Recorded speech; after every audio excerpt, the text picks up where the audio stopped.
Bismillahirrahmanirrahim. Assalamualaikum warahmatullahi wabarakatuh. Ketemu lagi kita dalam playlist politik Embongan. Suasana arus politik kita semakin memanas dan semakin kacau. Nggak tahu yang benar aturannya seperti apa ya terkait tentang presiden itu sebetulnya boleh kampanye enggak ya. Kemarin kan gue udah tanya adanya para menteri-menteri ya, dan itu masih aktif dan ikut menjadi tim sukses itu sebetulnya boleh atau enggak, undang-undangnya itu gimana sih sebetulnya itu ya. Kan bisa menjadi timbul dua kepentingan itu ya, dia sebagai menteri dan dia sebagai tim sukses. Makanya kemarin itu kan tim sukses rasa kabinet gitu jadinya ya. Sebetulnya peraturannya itu gimana gitu ya. Nah, sekarang rame lagi di jagat arus perpolitikan kita. Presidennya mengatakan bahwa sebagai hak politik boleh berkampanye gitu. Nah, terus aturan yang benar tuh gimana?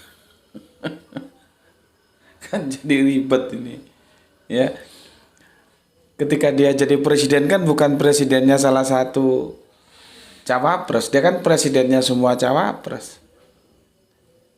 Gitu loh ya. Tapi ya udahlah, kita lihat nanti bagaimana ya. Tajuk petang ini aku kasih kepada kalian semuanya ya. Sejak kapan presiden boleh kampanye ya? Sejak kapan? Sebelum itu kita dengar dulu komentarnya ya, nanti baru kita diskusikan. Sejak kapan?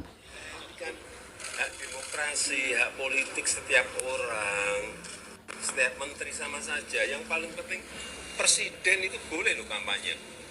Presiden itu boleh loh memihak.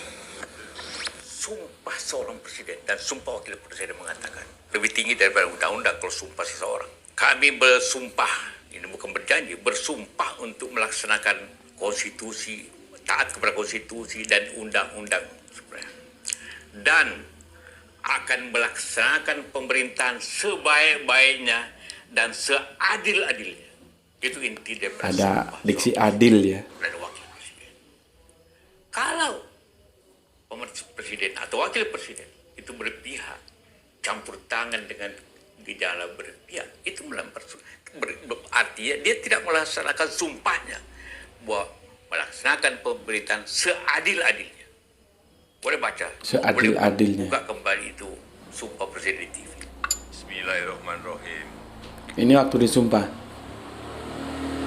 Demi Allah, saya bersumpah akan memenuhi kewajiban Presiden Republik Indonesia dengan sebaik-baiknya dan seadil-adilnya, memegang teguh Undang-Undang Dasar dan menjalankan segala undang-undang dan peraturannya dengan seluruh-seluruhnya, serta berbakti kepada nusa dan bangsa.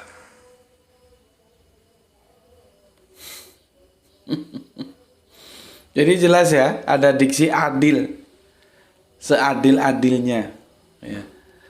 Dan dia presiden dari semua rakyat Indonesia toh.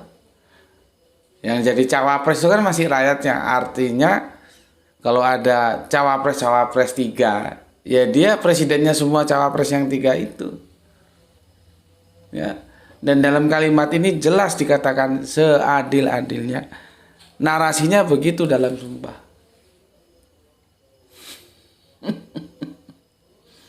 Jadi kacau ini ya.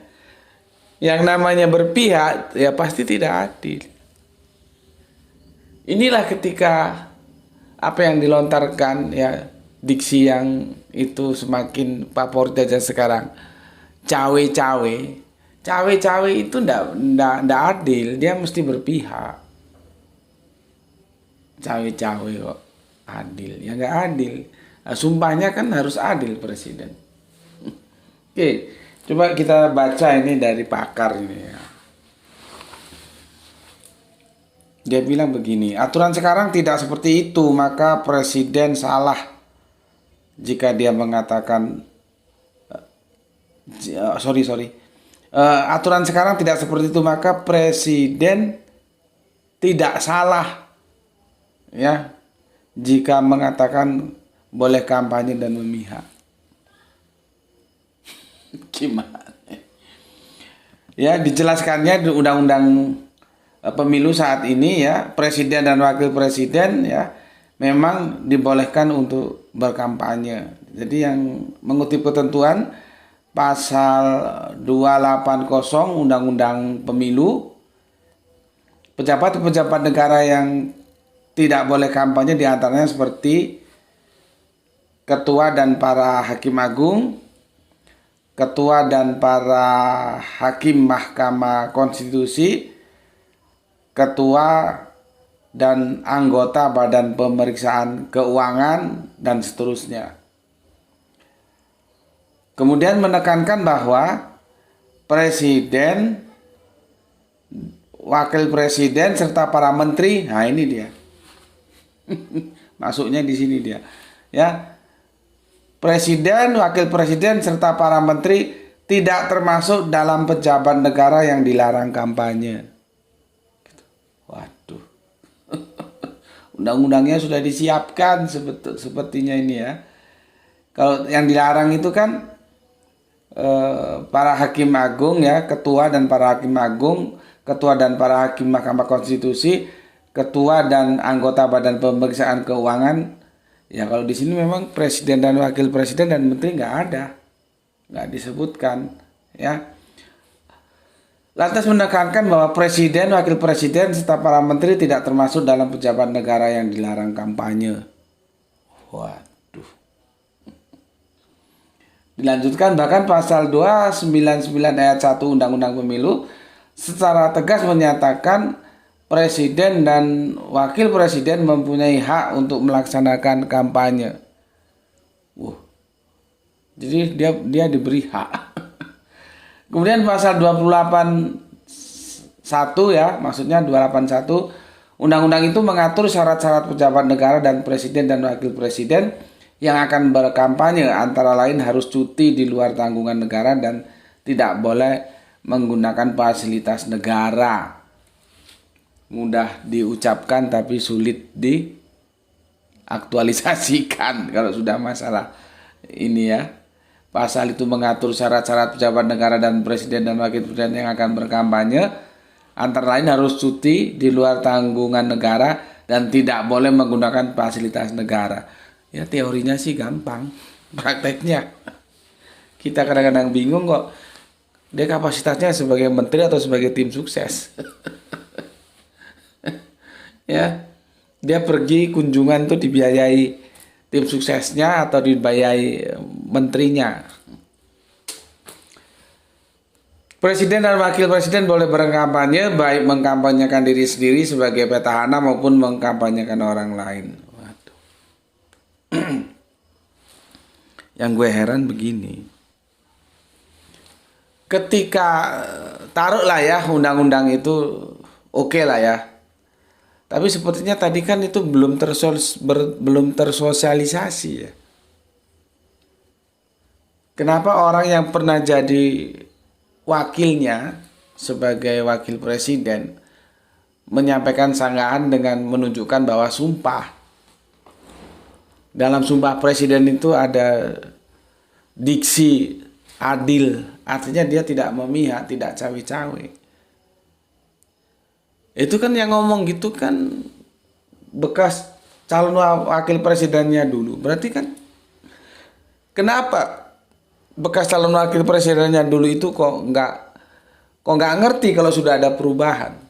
Apa memang perubahan itu tidak disosialisasikan? Yang namanya undang-undang kan harus disosialisasikan sehingga semua tahu. Sehingga kita ngerti jelas mana yang boleh kampanye, mana yang nggak boleh kampanye. Nah ini sosok yang dulu pernah jadi wakilnya kan termasuk orang penting lah, orang pernah jadi wakil presidennya. Kok nggak tahu kalau ada undang-undang baru, maksud gue gitu loh.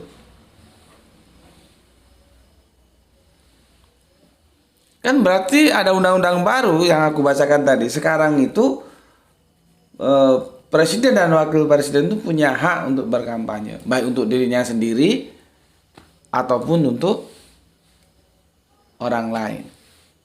Coba. yang gue nggak habis pikir ketika nyusun, sudahlah kita anggap undang-undangnya oke gitulah ya. Cuman kayaknya ya, bagaimana semua orang tidak tahu, berarti kan sosialisasinya kurang ya. Taruhlah undang-undang itu oke ya, ada gitu ya. Yang gue tanya, apakah itu satu paket dengan perubahan narasi dalam Sumpah Presiden? Artinya Sumpah Presidennya juga narasinya harus dirubah, jangan ada diksi adil di sana. Karena kalau narasi Sumpah Presiden itu masih dipertahankan seperti apa yang kita dengar tadi, dan terus dikatakan sekarang undang-undangnya memperbolehkan presiden dan wakil presiden boleh berkampanye, baik untuk dirinya sendiri maupun untuk orang lain. Itu kalau kita belajar tentang sumber informasi itu benturan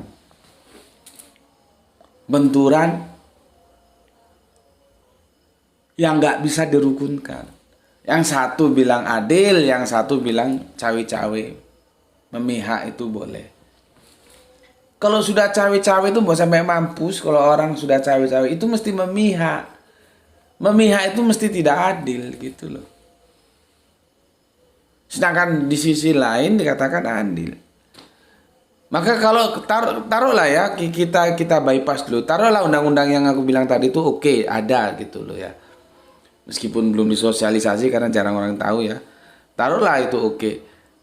Lah kalau Sumpah Presidennya belum di amandemen juga, belum dirubah, kan ya nggak connect gitu.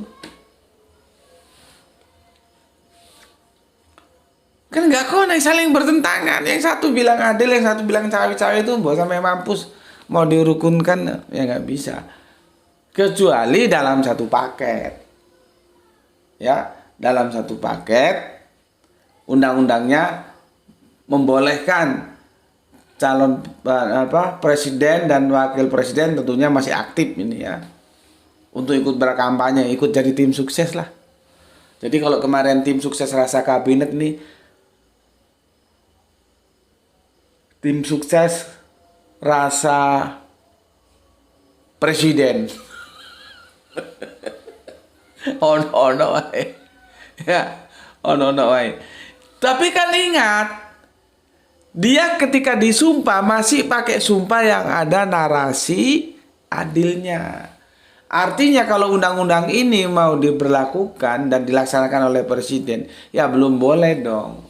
Kecuali nanti presiden yang baru sudah disumpah dengan narasi yang berbeda, yang sudah tidak ada lagi diksi adil. Nah, itu baru boleh. Lah dia kan masih disumpah, masih terikat sumpah dengan sumpah yang dulu. Yang di sana ada narasi dibangun dari diksi seadil-adilnya. Sumpah itu masih berlaku loh.